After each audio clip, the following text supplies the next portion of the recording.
Let's take a look at how to lighten or darken an image using Photoshop CC. So you may want to lighten or darken an image to make the print quality better, because computer art tends to be a little bit brighter on screen and a little bit darker on print, because your screen is projecting light, whereas your print is absorbing light.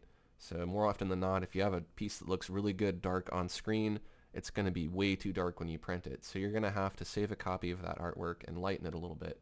There's a few different ways to do that depending on the effect that you want.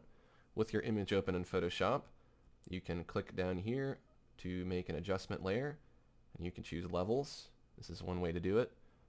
More often than not, the auto button works pretty well, but in this case it really washes out my highlights, so I don't want it to do quite that much.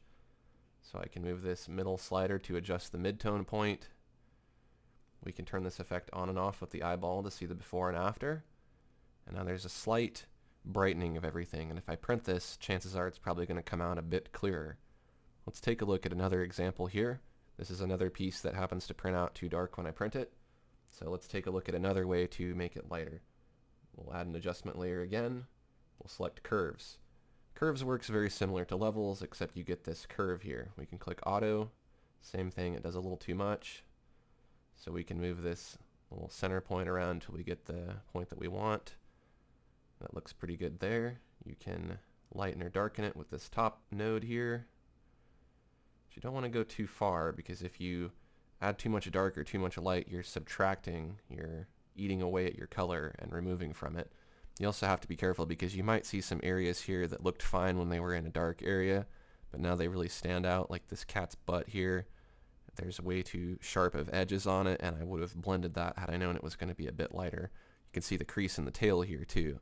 This is something I should have blended, but on the original, looking at it from far away, you don't really tend to notice that stuff. So you have to watch out there. You may have to go back in after you've lightened something and correct a few areas. There aren't going to be very many cases where your image is too light and you need to darken it. It's usually the other way around. But of course, if you want to do that, you could apply these same principles in reverse. Let's take a look at one more way to lighten or darken an image. What you can do is you can select all by doing Control A, you can copy, Control C, and Control V to paste. That makes a duplicate of your layer, and with that duplicate you can go to Image, Adjustments, and then Shadow and Highlights. That's going to give you control over the range of shadows and highlights, so you can make the darks lighter if you want to, and you can control the range that it covers and the radius. So really have to play around with these settings here. You can make the highlights or the light areas darker if they're too light. This may work if you have a washed out photo, like you took a picture of a sky and there was too much light in the sky. And I find this really handy. The mid-tone point can be controlled, and you can add mid-tone contrast. This really helps to kind of punch the colors up in a piece. We can go to OK, check out our before and after. You get an entirely different effect here.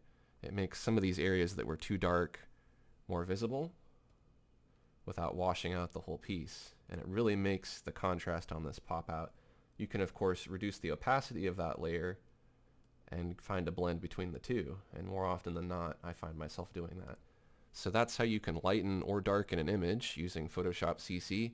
If you found this information helpful, take a quick second to like this video and share it with your friends on YouTube and on Facebook.